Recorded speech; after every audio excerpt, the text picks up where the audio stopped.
Coba bayangkan, kamu sekarang ada di dalam mobil. Kamu berada di macet yang panjang. Kamu terlambat bekerja, tapi mobil yang di depanmu tidak bergerak-gerak. Apa yang akan kamu lakukan? Bagaimana reaksimu? Beberapa dari kalian mungkin akan marah-marah dan memukul-mukul klakson sambil berteriak-teriak ke mobil yang ada di depanmu. Jujur aja lah, kebanyakan dari kita pasti akan melakukan hal yang sama, tapi tidak dengan para stoik, tidak dengan orang yang memahami stoicism.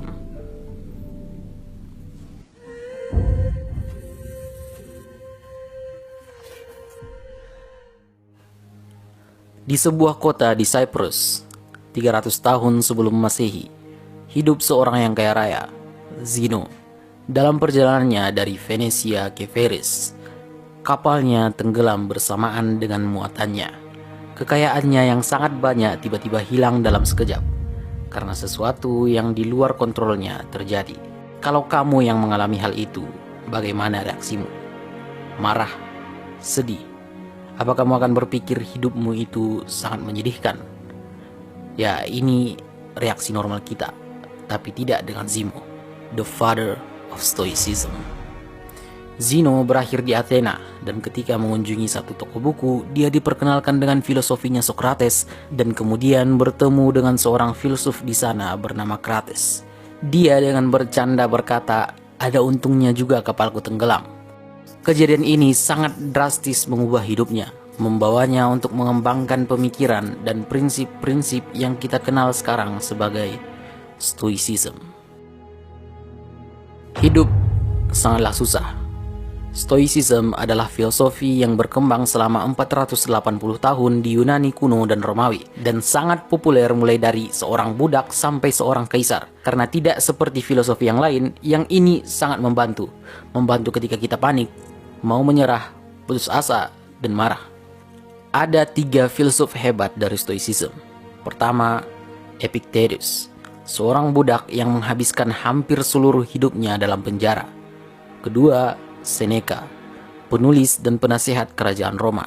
Dan ketiga, Marcus Aurelius, seorang kaisar Roma yang sangat baik dan murah hati, yang adalah orang terkuat di masanya. Kamu pernah udah mempersiapkan sesuatu, udah membuat planning segala macam untuk sesuatu. Kita udah berekspektasi bahwa semua akan baik-baik saja, tapi ternyata ada hal kecil yang membuat kita gagal. Pasti sangat menyedihkan. Ketika kita punya satu acara penting hari ini, kita berekspektasi hari ini akan baik-baik saja, dan tiba-tiba hujan yang menumbuhi tanaman dan mengisi sumur-sumur kita yang menjadi akar kehidupan turun. Dan kita tiba-tiba marah dan sedih. Tapi ketika kita tidak berekspektasi apa-apa dengan cuaca hari itu, kita tidak akan marah. Kita akan baik-baik saja. Sebenarnya kita tidak sedih atau marah karena sesuatu yang buruk menimpa kita. Kita sedih karena sesuatu yang kita ekspektasikan tidak terjadi. Yang terjadi malah sebaliknya. Ketika tiba-tiba hujan dan kamu sedang tidak bawa payung. Ketika udah latihan giat untuk lomba tenis tapi masih kalah.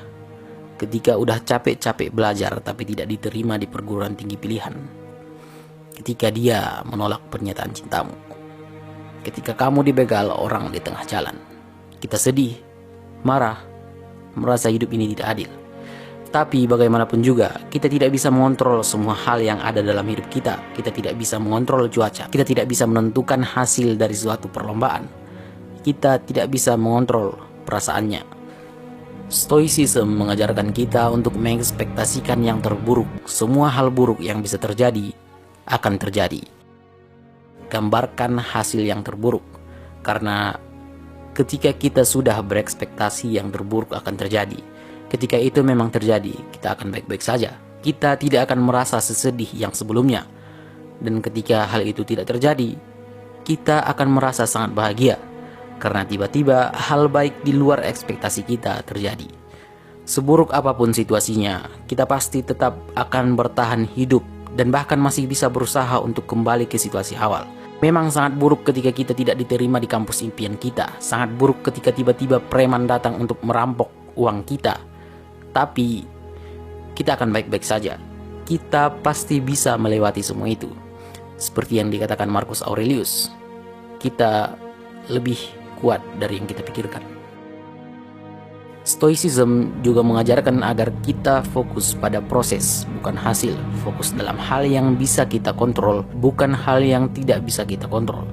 Kita harus berusaha sekuat mungkin untuk tetap tenang menghadapi semua yang diberikan takdir kepada kita. Karena terlepas dari apapun yang kita mau, kita tidak punya kontrol ke sebagian besar hal yang terjadi kepada kita. Tapi kita punya kontrol bagaimana kita bereaksi ke hal-hal itu. Ketika sesuatu yang buruk terjadi, kitalah yang memutuskan apakah hal itu buruk atau tidak adil. Ketika seseorang berkata hal yang buruk kepada kita, kita yang memutuskan apakah itu karena dia kasar, atau itu cuma anggapan, atau dia memang sedang mengkritik.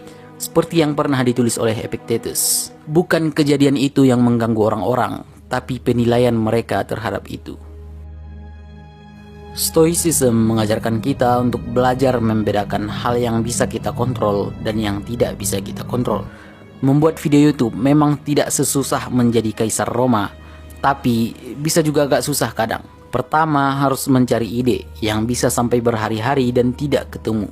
Kemudian menulis skrip yang bisa menghabiskan waktu berjam-jam untuk menulis beberapa kata. Kemudian recording dan editing. Ketika video itu sudah selesai dan siap diupload, kita pun menguploadnya dan semua yang bisa kontrol berakhir di situ. Sekarang, semua kontrol ada di tangan algoritma YouTube. Kadang videonya bisa baik dan kadang malah buruk. Aku tidak akan marah-marah karena itu bukan dalam kontrolku lagi. Kita haruslah fokus ke hal yang bisa kita kontrol. Kita harus fokus ke proses, bukan hasil. Mengharapkan sesuatu yang ada di luar kontrol hanya akan membuatmu merasa hidupmu tidak adil. Sekarang, coba bayangkan lagi.